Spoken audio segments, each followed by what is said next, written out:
Ego nikiye kintu uvuga ngo ikintu carambabaje umwaka uvuga ati kino kintu bira masinzo fanda ni vyinshi vyama vyambabaza umvuwo mucamana n'inzara yonyene iri mu magufa yambabaje misi yose muri makumwaka mushasha je ndabona neza icambere gituma mvuga uko nuko umuntu amaze kubashika dutekanye turi mu mahoro bitandukanye imyaka yaheruka.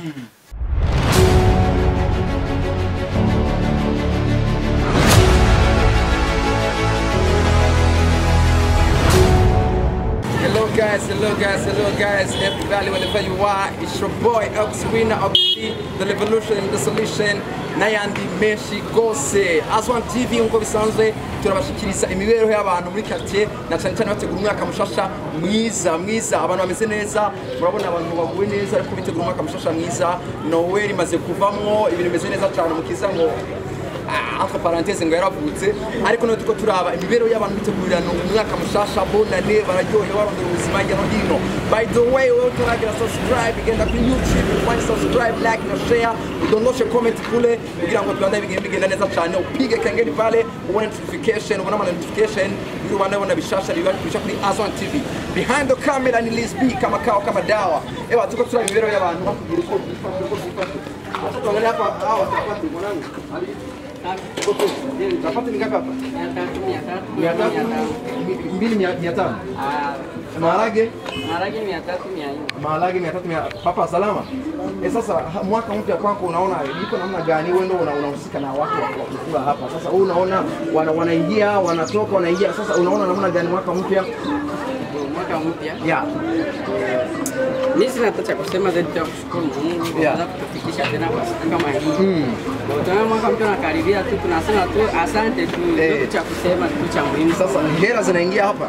Hela zipo kabisa pole. Watu wanaona wanakula maharage sijui nini. Ama wanapenda kanyama.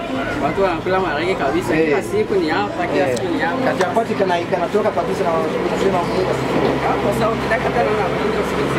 Hata tuulize papa hapa. Hata tuulize papa nawe hapa. Papa na mama. Nini azonti? Ego kazi kana azonti.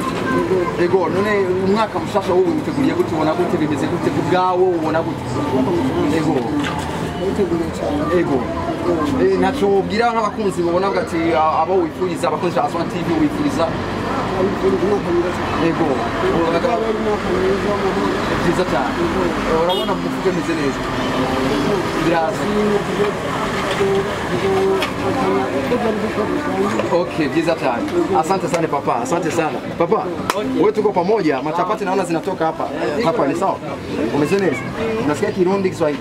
Kirundi? Kirundi. Wewe mwaka mshasha uracari muto ariko nibaza ko nibona neka ngori. Nibona nirashika nk'ibiri zitatu. Ego, uvuze kini takumba mabona ni ara mabona ni tumina papa. Ego none wewe unaguce murira neza unako neza neza. Ego ni cyo ushima cyangwa uvuga ngo Imana uyigira iki komba abavyeyi bamisekura bakabona neza kugenda neza. Ego. Ya. Bwana, kama mama,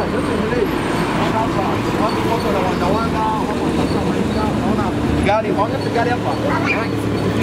Mambo yako pesa sana, watu wanafurahi sana, watu wanatafuta maisha ili wako pia ufike na wako sawa sana. Salama papa. Swali sana. Bwana, karibu sana kama mama. Sana wa mama hapa wanatafuta maisha. Vakanidite. Heri ya mwaka mpya inakuwa pesa sana. Waonyeshe watu hapa, unaona hii ndio mwaka mpya. Wako wanatayarisha mwaka mpya, wako wanataka kuona nini? Nimesema tasande, usimama badala za matoma wote manyanya.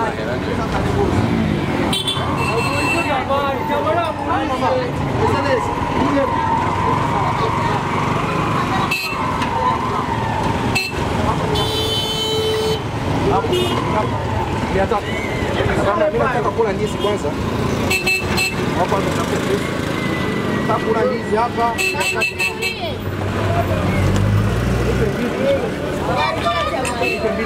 Na katamani hapa.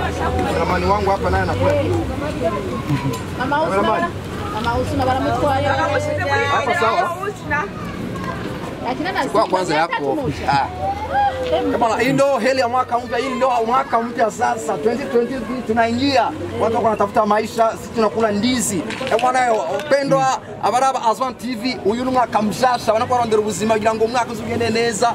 Tunaingia kabisa hapa, tutaingia mwaka 2023 tutaingia bila mashaka. Bwana hapa mimi nataka kula ndizi, afu niingie mwaka mpya vizuri sana. Niko nakula ndizi, maisha anatembea vizuri. Maisha endelee. Hii sasa ndo avangu. Kesho sasa nikule nyama, kesho yake nikule nyama. Hapa ndo niko natayarisha tumbo kwanza. Hapa tuko tunatayarisha tumbo. Acha wanirudishie hapa tuendelee. Waonyeshe watu bisi wako hapa. Unaona watu wako na wanda furaha ipo. Abantu baranezerewe cyane kuko umwaka mushasha bimeze neza cyane cyane.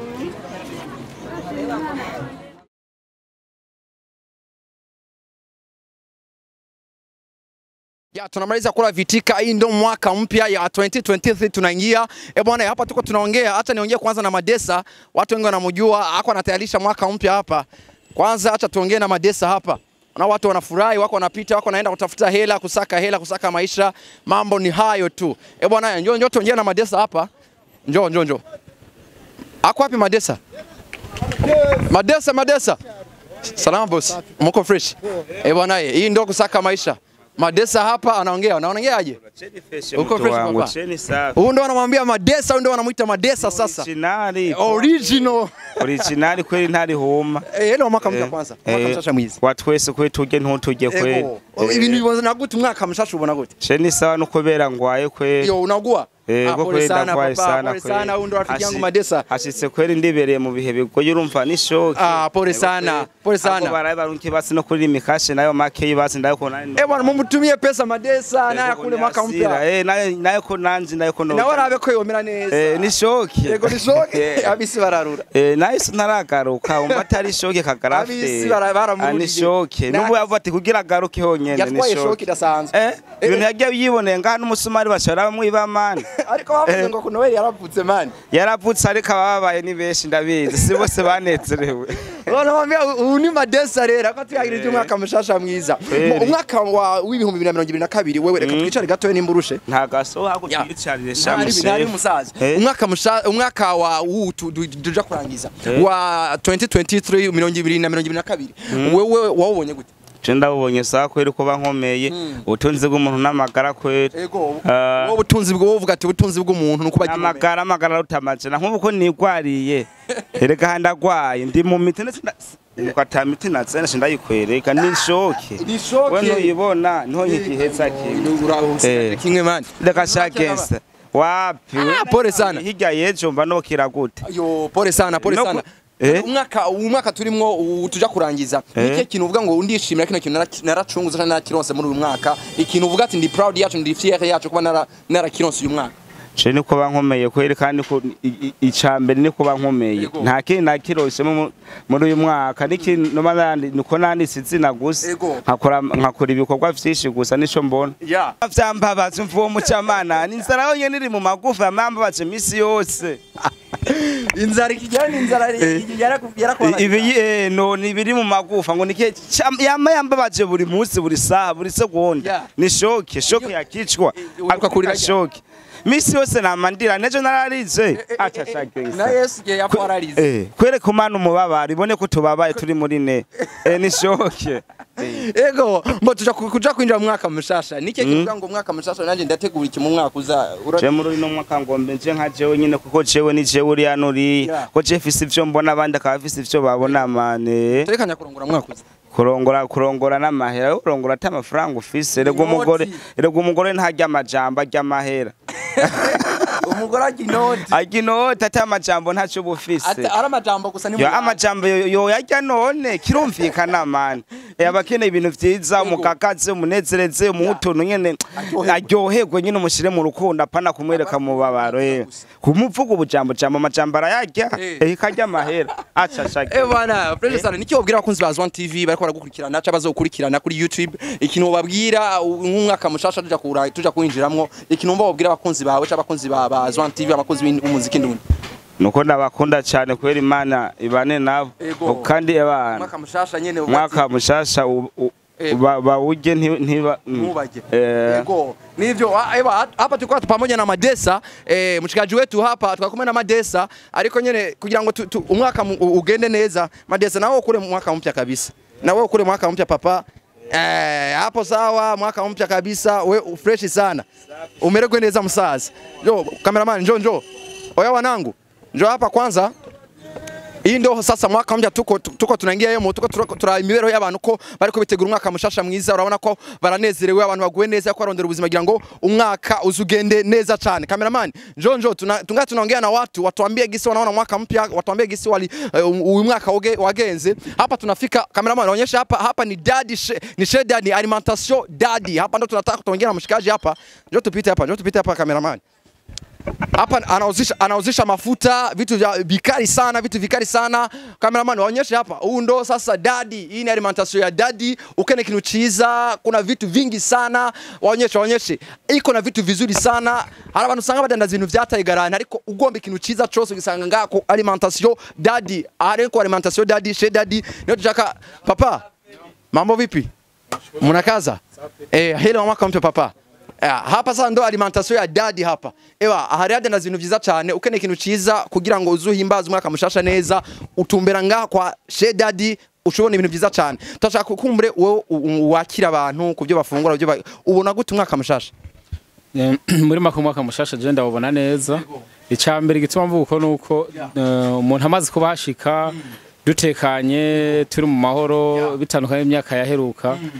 Ico ni kintu cyambere umuntu yo magashima. Hanyuma ikindi naco nkanje kuba ndi muzima ndashima kuba ndashitse ndi muzima n'umuryango wanje. Ico naco ndagishimira Imana. Ibisigaye navyo hariho n'abashaka kuba bafite ibibazo bagwaye ivyo navyo ni ibintu bishikira umuntu navyo uvyakira uko kanasaba n'Imana kugira ngo ikure mu bibazo burimo. Nuko ndabibona. Ni akajambo uvuga ati wobwira abakunzi ba Zwan TV ko bagukurikirana wakantu akajambo babwira tuja kurangiza umwaka wa 2022. Muri makeje ico nababwira nuko no babwira yuko icambere na mbere cyo boshimira Imana kuba nubwo tutarashika neza ariko kuba bashitse mu mwaka mushasha ari bazima hanyuma bakazibuka kugira nte gushimira Imana ndetse no kumenya ukuntu bazokwigenza muri umwaka mushasha kugira ngo bamwe ko ari gihe basesagura abandi ugasanga baja mu bibiri na biri abandi bakiba ivyo byose ubona yuko byoja kubateranya cyane bikabasiga mu bukene ko bo kwitandukanya navyo bakabona ko ataco bizobamara canke ushobora kuzabo basiga mu bibazo. Nakushimira cyane papa asante sana.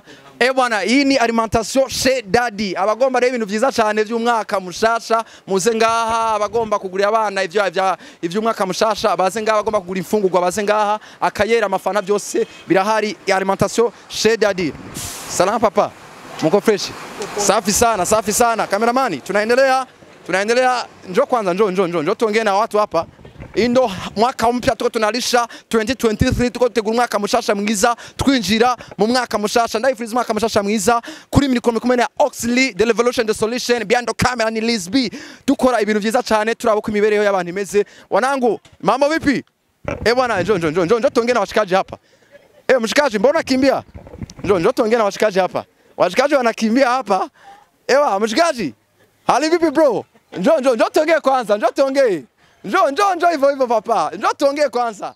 Bwana mbana ndabamenyesha ku yeri Zwan TV kuri mikono na Oxley Oxwina the revolution the solution Manday menshi gose cyane tuko tuvuga ivyo by'umwaka mushasha abantu banezerewe murabona ko abantu bariko bagenda barondera ubuzima behind the camera muri kumwe na Lisby. Bwana Lisby njoo uonyeshe watu hapa watu wanatafuta maisha wanasaka maisha hapa vitu viko fresh abakunzi wa Zwan TV mugende kuri YouTube mugire subscribe like na share papa hali vipi mumeze neza papa umwaka mushasha mwiza umwaka mushasha mwiza papa watwe wasi wote ndugu yangu umwaka muona gute tugira nukuri umwaka uri kuragenda neza akazi karagenda neza usasa akora akazi ko gushona ibirato no gutengeneza ibintu byerekeye n'amaguru kubgawe ubona abantu baraza bakirira baronka tuja kurangiza umwaka yego vraiment abantu turabaronka cyane yego naka kajambo ubona ati woshima canke uyu mwaka uko wagenze ko wabonye wewe uyu mwaka wagenze neza cyane gusa namwe gusabishika ubukene bukabaho ari gihe amahera tuyaronka n'igihe tuyabura muguhu umwaka utanguye dutagase vraiment Eyo mutama yatakase sana. Ego dushimira Imana byose n'Imana ibikora. Amen mwene wacu. Manday uri umustani. Ego iyi ni televiziyo turaba ubuzima bw'abantu ko bumeze. Unaona wamama hapa kwa natafuta maisha ili wamalize mwaka vizuri, wamalize mwaka fresh. Hapa hii ni Azwan TV, behind the camera muri kumwe na Lisby. Abantu banezerewe bamerewe neza cyane. Murabona ko ibintu imibereho bereka abantu kujyo abantu bamenya ngo imibereho y'abantu umwaka ujya kurangira yimfashe gute uburyo bwabonetse abantu bamerewe neza cyane. Salam papa muko fresh. Safi sana. Bwana nenda kwenye YouTube channel yote ya YouTube ufanye like, share, subscribe vile upige kengele pembeni ili uone notification. Behind the camera ni Lisby kuri mimi niko na Oxwinner the revolution the solution and Menshi Gose. Turabakunda cyane heli ya mwaka mpya mwaka mshasha mwiza. Ciao turikumwe dukutania kwenye channel ya YouTube ni Azwan TV. Asante sana.